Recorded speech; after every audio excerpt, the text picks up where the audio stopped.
మొట్టమొదటిసారిగా రాష్ట్ర విభజన జరిగిన తర్వాతే కాదు, అంత ముందు కూడా పరిశ్రమలకు సంబంధించినటువంటి పాలసీ మాత్రమే ఉండేది తప్ప ఎంఎస్ఎంఈ పాలసీ అనేది ఇంతవరకు లేదు ఎప్పుడు. అటువంటి పరిస్థితుల్లో ఈ దేశంలో దేశ జీడిపి కానీ రాష్ట్ర జీడిపి కానీ పెద్ద ఎత్తున ఉపయోగపడేటువంటి ఎంఎస్ఎంఈల్ని మనం రక్షించుకుంటేనే ఈ దేశ ఆర్థిక పరిస్థితి బాగా ఉంటుంది. ఈ దేశ జనాభాలో అత్యధిక శాతానికి ఉద్యోగ అవకాశాలు దొరకబడతాయి.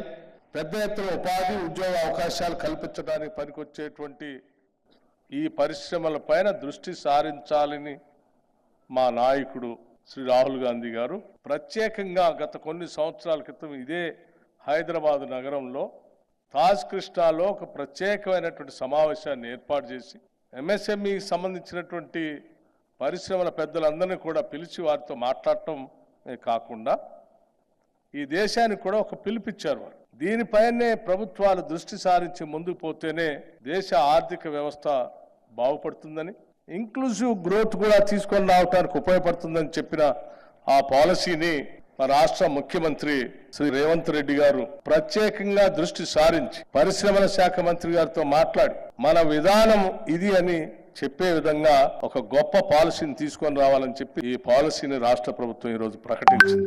ఎంఎస్ఎంఈల పైన కూడా మన దృష్టి ఉంది అని చెప్తూ మొట్టమొదటిసారి ఈ రాష్ట్రంలో ఎప్పుడు లేనట్టుగా ఒక పాలసీని తయారు చేసి వాటికి కావాల్సిన విధంగా కావాల్సిన రాయితీలన్నింటినీ అందులో పొందుపరిచి భూమి కేటాయింపులు ఒకటే కాదు, అందులో ప్రత్యేకంగా ఉమెన్ కోటా ఒకటి పెట్టి దాంట్లో మళ్ళీ ఎస్సీ ఎస్టీలకి ఒక కోటా పెట్టి దానికి ఇచ్చే రాయితీలు డబ్బులు సంబంధించి 75 లక్షలు ఉంటే ₹1 కోటి వరకు పెంచుతామని నిర్ణయం చేసి ఈ రకమైనటువంటి నిర్ణయాలతో ఎంఎస్సి మీద ప్రత్యేకమైనటువంటి ప్రేమను చూపిస్తూ ఈరోజు అనేక రాయితీలతో ప్రోత్సహిస్తూ ఉంటే తెలంగాణ రాష్ట్ర పారిశ్రామిక అభివృద్ధి కోసం ఎంత దృష్టి సారించారో ఈ రెండు ఉదంతాలతోనే మనకు చాలా స్పష్టంగా అర్థమవుతాం. నేను డెఫినెట్గా వారిద్దరిని కూడా రాష్ట్ర ప్రభుత్వం నుంచే కాదు రాష్ట్ర ప్రజలందరి తరఫు నుంచి కూడా వారిని నేను ప్రత్యేకంగా అభినందిస్తా ఉన్నాను.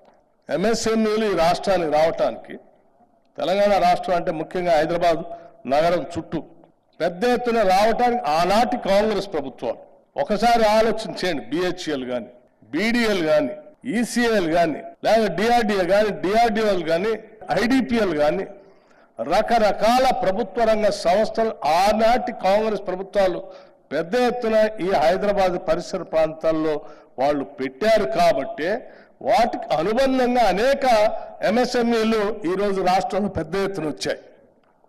ఇది చాలా ముందు చూపుతో ఆనాటి కాంగ్రెస్ ప్రభుత్వాలు ఇక్కడ పెట్టినటువంటి వ్యవస్థ వలన ఈరోజు రాష్ట్రంలో ఎంఎస్ఎంఈలు వేళ్లు అనుకొని చాలా రకాలైనటువంటి ప్రజలకి ఉపాధి అవకాశాలు కల్పిస్తా ఉంది. కొద్దిమంది మాట్లాడుతూ ఎంఎస్ఎంఈలు పనికొచ్చేటువంటి స్కిల్ రాలేదంటే మా మంత్రి గారు చాలా స్పష్టంగా సమాధానం చెప్పారు.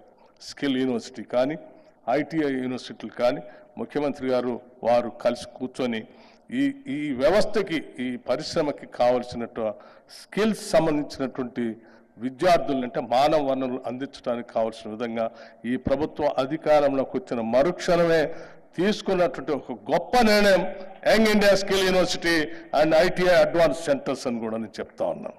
ఇవన్నీ రేపొద్దున ఎంఎస్ఎంఈలు ఇక్కడ పెద్ద ఎత్తున నిలదొక్కుకోవటానికి ఉపయోగపడేటువంటి మానవ వనరులు అందించేటువంటి వ్యవస్థ. అట్లాగే ఈ ప్రభుత్వం పెద్ద ఎత్తున ఫీజు రియంబర్స్మెంట్ ఇస్తూ ఇంజనీరింగ్ కాలేజ్ స్టూడెంట్స్ని పెద్ద ఎత్తున చదివిస్తూ ఉంది. వాళ్ళందరూ కూడా ఇటువంటి ఇన్స్టిట్యూషన్స్ పనికొచ్చేటువంటి వాళ్ళే.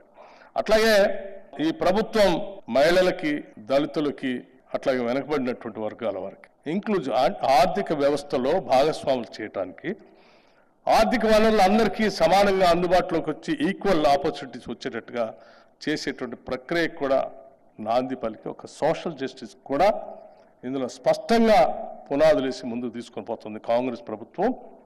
ఎంత కమిటెడ్గా ఈ వెనుకబడినటువంటి వర్గాలకు కూడా ఆర్థిక వనరులకు కూడా భాగస్వాములు చేయాలనేటువంటి ఆలోచన ఎంత స్పష్టంగా ఉందని చెప్పడానికి ఈనాటి ఈ పాలసీ చాలా స్పష్టంగా ఉపయోగపడుతుందని మీ అందరికీ మనవి చేస్తూ ఇటువంటి మంచి ఇండస్ట్రీస్ మంత్రి గారిని ఈ రాష్ట్రానికి అందించినటువంటి కాంగ్రెస్ పార్టీకి ముఖ్యమంత్రి గారికి కూడా అభినందనలు తెలియజేస్తూ సెలవు తీసుకుంటున్నాను. జై హింద్. నమస్కారం. Thank you.